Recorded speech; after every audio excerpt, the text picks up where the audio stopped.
am here as one half of the Video Marketing Mavens. I'm Chris Halverson. And I'm Nanette Parad. Great to be here. Great to have you, Nanette. And we want to talk today about how to use video to sell your brand. We've got some top tips and we have some ways to think about where you're going to put these videos.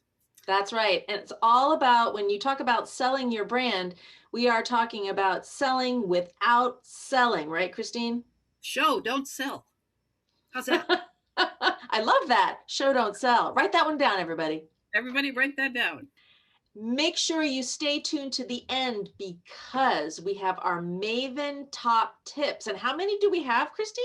Our Maven top tips, we have 9. Not 10? 9. It's 9. All right, stay tuned to the end, everybody. So you can use all of the social media platforms that are out there, putting videos there. And Facebook has got to be part of your strategy. And Facebook loves video.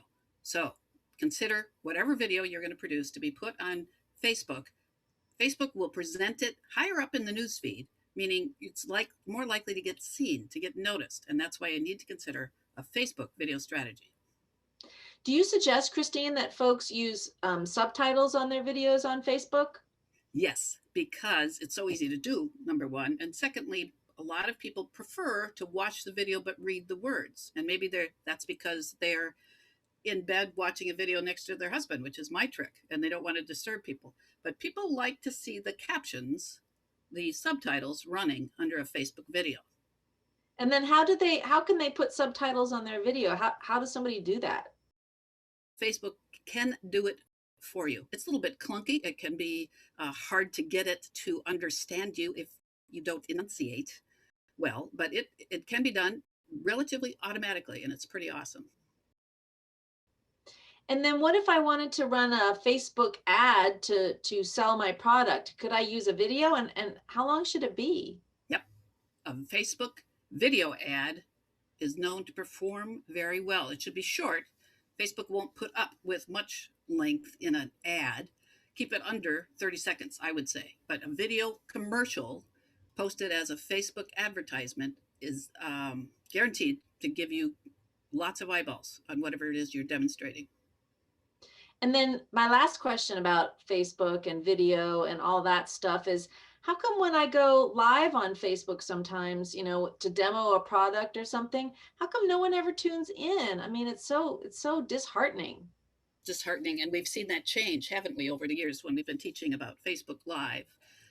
People are busy and people are online, 23 out of 24 hours these days. Being there at the moment you go live is probably less likely today than it was a year ago, but they'll see you. They will be notified that you've gone live, and your live video is available forever. It's seen later on your newsfeed. So people will catch up with you after the fact.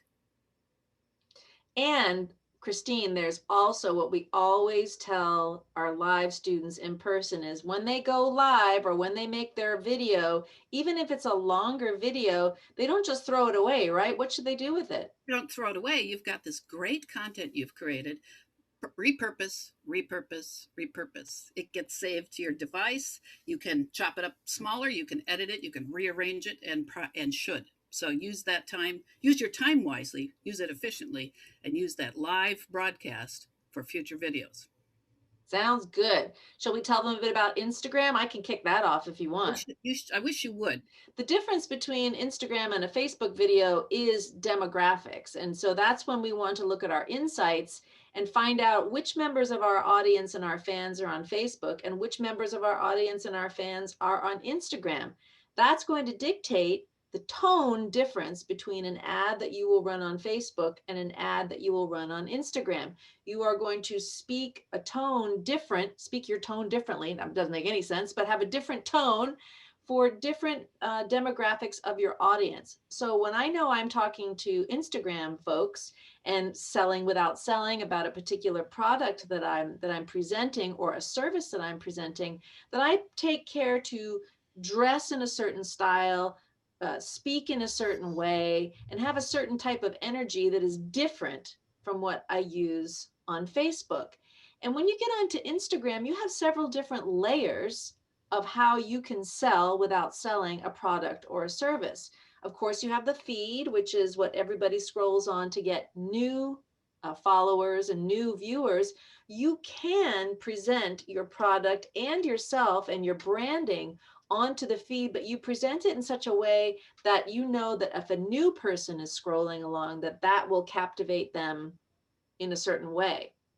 Your Instagram stories are different because those are your BFFs, right? Those are the people that love you. They like to see you having your coffee. They like to see your pets. So when you are selling something or of your brand, or even presenting just the theme of your brand, like I know for Lux Lifestyle, it's about New Hampshire lifestyle and bath salts and, all that kind of a thing. I am presenting there selling in a more of a storytelling type of way.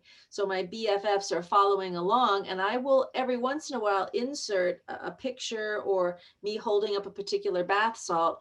But mostly in stories, it's about really getting the brand, the theme, the style, the overview of what I'm trying to put across to my BFFs. And then from there, based on what you see the response to the post that you did for your new people on your feed, and based on the reaction, and you can put little kind of like questions and things in your stories. Based on those two things, you put those together, and that's where you're going to put your ad onto Instagram. So you're not doing it blindly. Like, I like this picture, I'm going to make this my ad. I like this video, I look good in this video, I'm Right. going to make that my ad. It's not what we want to post, it's What you see worked with the audience. yeah, And yeah, you know that by the data, by the insights. Is that right? Is that what they call them on Instagram? yeah. It's the same Yep. thing on Facebook, right? It's insights and knowing your audience. That's what I heard you saying. Once again, you've got to know your audience and know your tone, your literal tone. Yeah, Yep. literally. Yeah, the tone. And I think, what one of the wonderful things about Instagram that's coming up right now in terms of selling your brand and selling without selling on social media using video is the possibility of doing a pop-up. Prior to COVID, we were doing pop-ups, live and in person. Well, Instagram is very pop-up friendly. It's really a great place to do a pop-up. You can also do it in a Facebook group if you like. So using that kind of live, but planned ahead of time, maybe even scripted pop-up to Oh, sell your brand or sell your product is very, very effective these days, as opposed to the live aspect of stories and Facebook Live, and then the kind of planned, coordinated of the feed videos. A pop-up can have a script, and you are taking your people through a particular series of things. And so that on Instagram is wonderful. And also you can use your Facebook groups, or a Facebook oh, room to do that kind of a scripted plan, walking people through a particular product, or a series of products. brilliant. So it's a pop up in terms of you know what you're going to say, but it's a surprise that there you are in somebody's feed. Is that what you mean? I think with a pop-up, you should invite people. That would be, I have you can use again your insights, especially on Instagram. You can look at who your BFFs are, like who are the ones that follow every day part of your stories. Who are they? And the ones that, will comment on your feed posts, those are more new people. But those BFFs are the ones that you want to invite to your pop-up. It's something special, that they get to be in a private, Wi-Fi space with you, with a group of like-minded people to experience a particular demonstration that you want to give to them.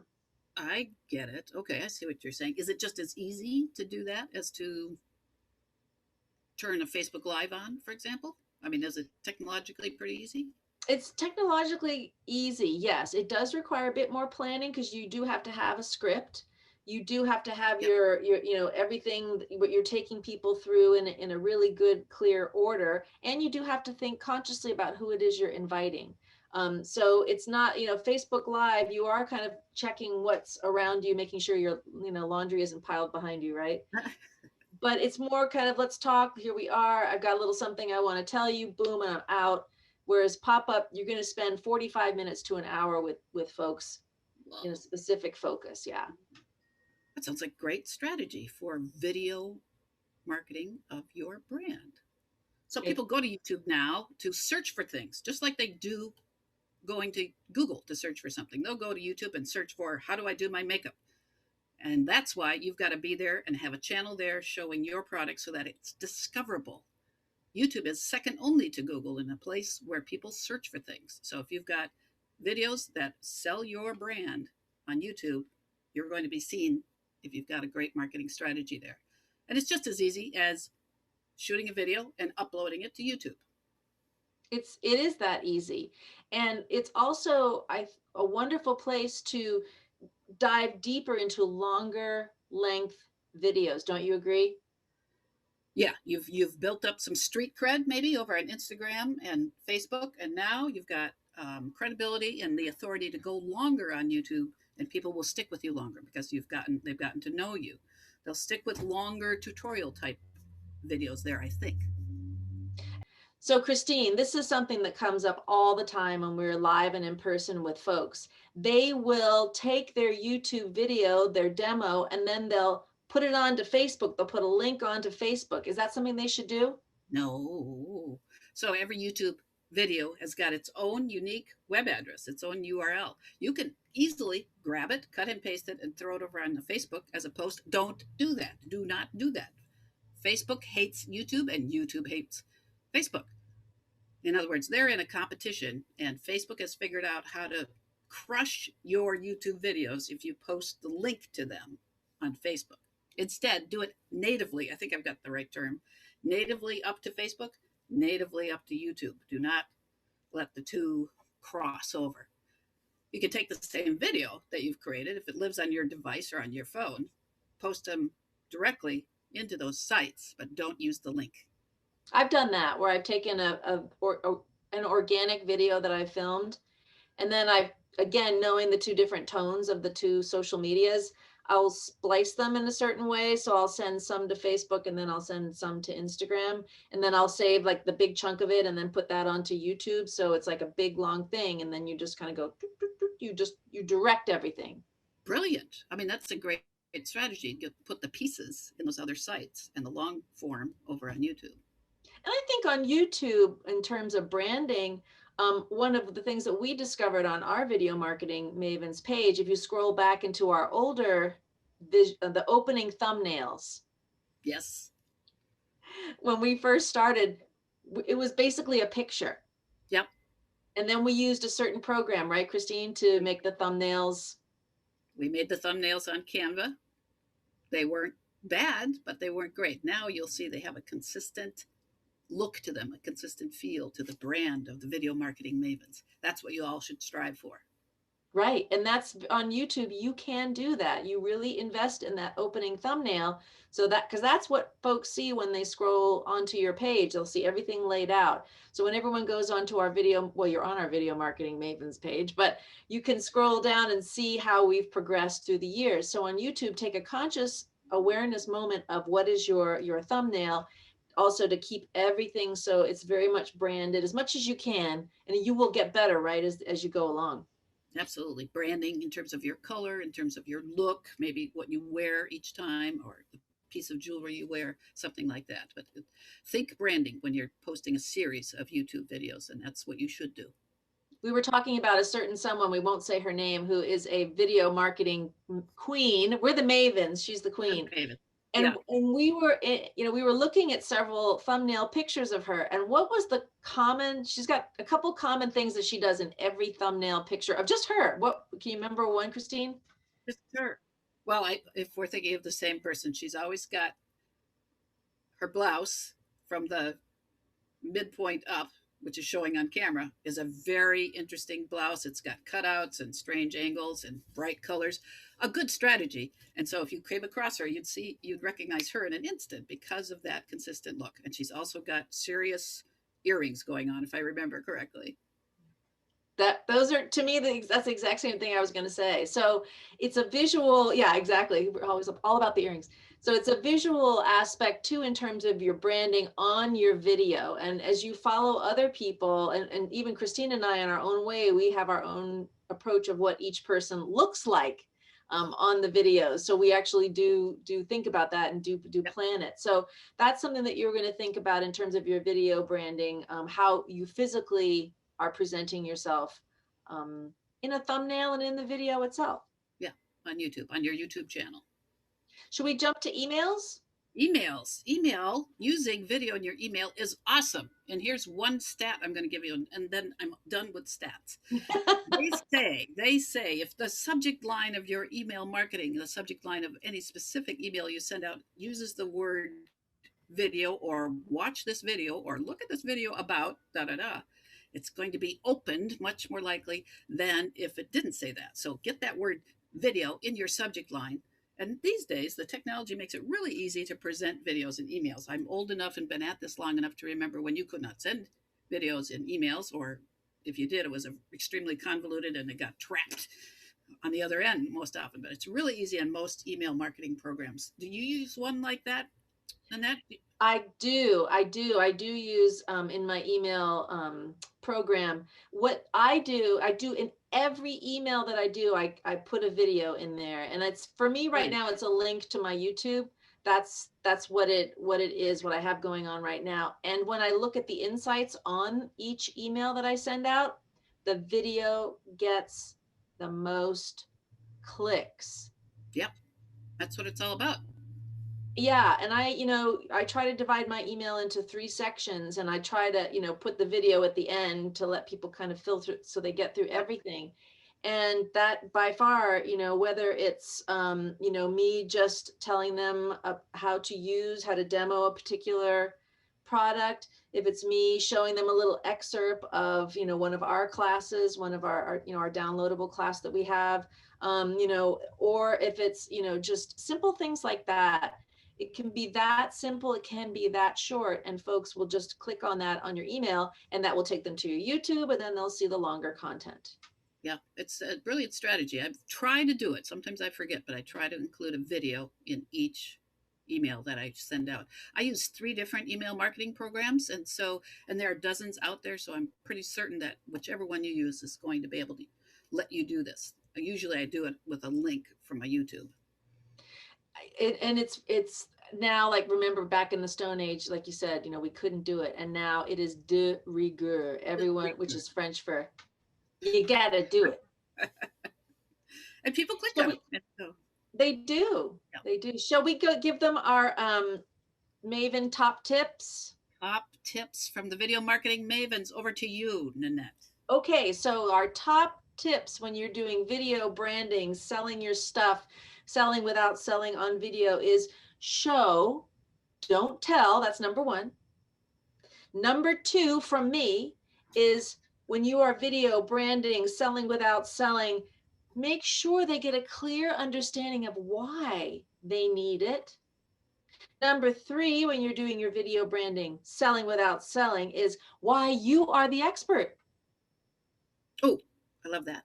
And then my last one, and then I'll give it to you, is you always want to, when you're doing the videos on Instagram, you can have the click on the link in bio, always make it easy for them to access the product. Always make it easy for them to access the product. So when you're posting on your Instagram feed, if you can in the text in the bottom there, the link in the bio, they go to your bio, boom, you take them right to that particular page. In the stories, you can run an ad, they click on the link in the ad, boom, off you go. In the pop-ups, you're going to, in the comments there, you can email folks later, make sure they have easy access to the product or the class. And then, Christine, I'll let you give your Maven top tips. Oh, isn't that awesome? So we were talking before we went on camera about people being overwhelmed, the overwhelm that newbies to video recording feel like they are the experts. Therefore, their head is full of everything about their product or service. What are they going to do? What of that are they going to put on video? It can be overwhelming. So I've got 5 things for you to think about, 5 types of videos that you could record about your product. Okay, number 1, show somebody unboxing it. If it's a physical product, show somebody receiving it and opening up, and what are they going to find? What are the parts? How is it packaged? It seems that type of video about unboxing is very popular these days. It's brand new.